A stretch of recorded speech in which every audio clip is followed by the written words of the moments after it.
If you struggle to make friends, it's not because you're awkward, boring, or bad at socializing. Most people who face this problem are actually thoughtful, observant, and highly self-aware. But psychology shows that these traits often create a hidden social pattern, one that quietly blocks connection.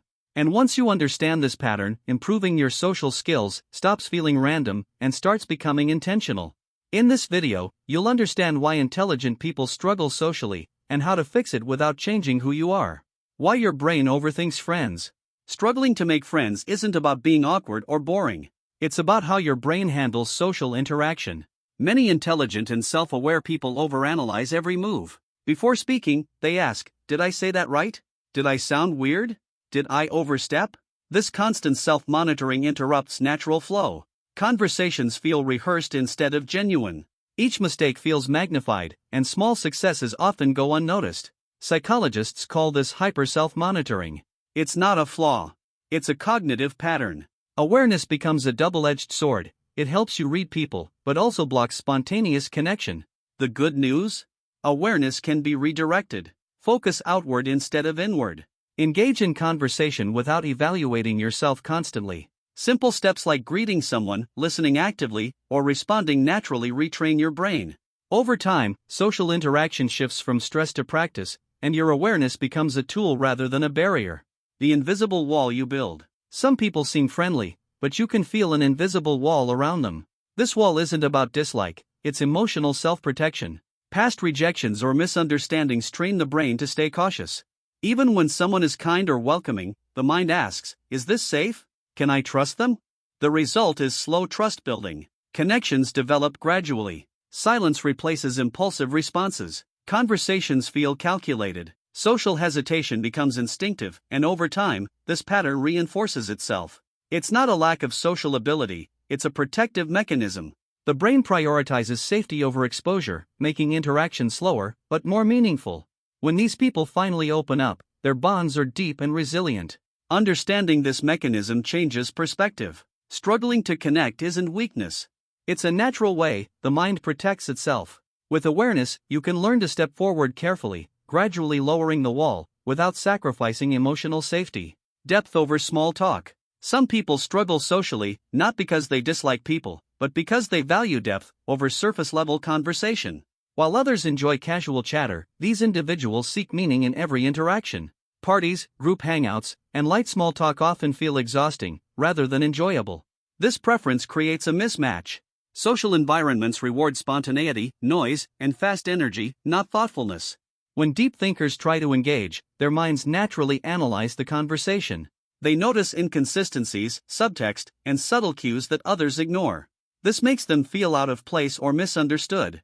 The result is social fatigue. They may appear quiet or distant, even if they genuinely want to connect. But this depth-focused approach has a hidden advantage. When connection happens, it is meaningful and lasting.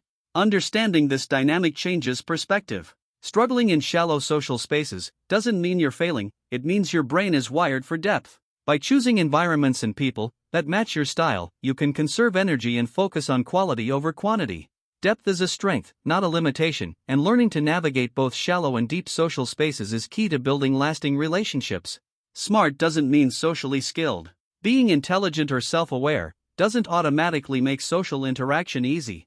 Many thoughtful people struggle because social skills are learned behaviors, not innate traits.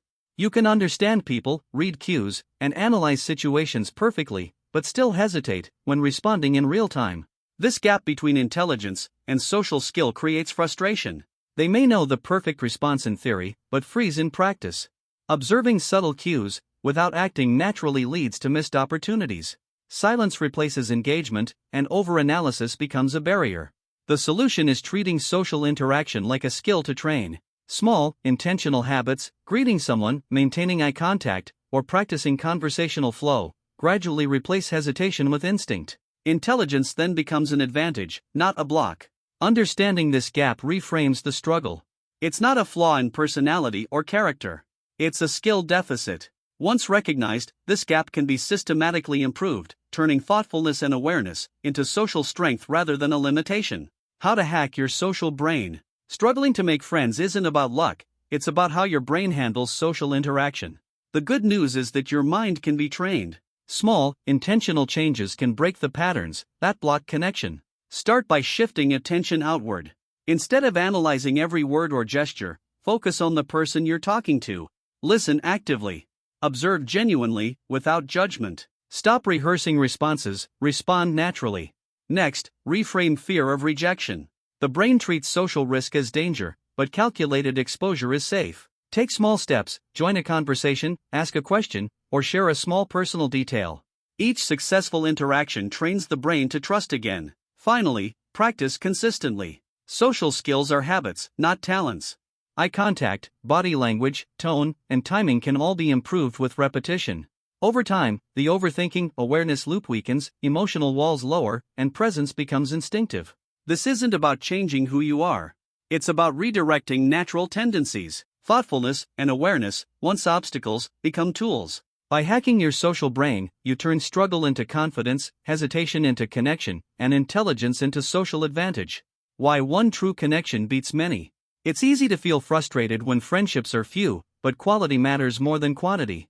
People who struggle socially often form fewer bonds, yet these connections are deeper, more meaningful, and long-lasting. This happens because their mind filters noise, prioritizes authenticity, and invests only where trust exists. They don't waste energy on superficial interactions. Emotional walls may slow bonding, but the connections that survive are resilient and genuine. Understanding this changes perspective. You don't need dozens of casual friends to feel fulfilled. One aligned connection can provide support, understanding, and growth far beyond many shallow relationships. Instead of chasing numbers, focus on compatibility and depth. Gradually, the brain learns that meaningful interaction is safe and rewarding, not risky. Trust grows, hesitation decreases, and social skills become more confident. In the end, struggling to make friends isn't a flaw, it's a filtering system. It teaches selectivity, patience, and value. The goal isn't many friends, it's the right friends, and building even one true connection is far more powerful than chasing popularity. The power of one true connection. Here's the truth: you don't need 100 friends to feel fulfilled. You need the right ones. The people who truly understand you, who get your thoughts without explanation, who respect your pace, who match your energy, are rare. And that's a good thing. All those struggles, overthinking, and cautious steps? They weren't weaknesses. They were filters. They protect your energy, your focus, and your authenticity. The same traits that make socializing feel difficult also make the connections you do form deep, meaningful, and unbreakable. So stop chasing popularity or trying to be someone you're not. Focus on presence, patience, and intentional connection. Master your patterns. Break the loops. Build the skills. And when that one right connection comes, it will feel effortless, rewarding, and far more powerful than any group of acquaintances ever could. In the end, struggling to make friends isn't failure. It's a secret superpower. Your mind, your awareness, and your depth are what make real connection possible. And once you realize that, being social doesn't feel like a task, it feels like an advantage. Struggling to make friends isn't a flaw, it's a hidden superpower. Your awareness, thoughtfulness, and depth make real connections rare, but incredibly meaningful. Remember, focus on the right people, build skills step by step, and let your natural patterns work in your favor. If this video helped you understand yourself better, like it, share it with someone who needs it, and comment your thoughts or experiences below. Which part of this psychology surprised you the most? Let's create a space where smart, thoughtful people learn to connect better.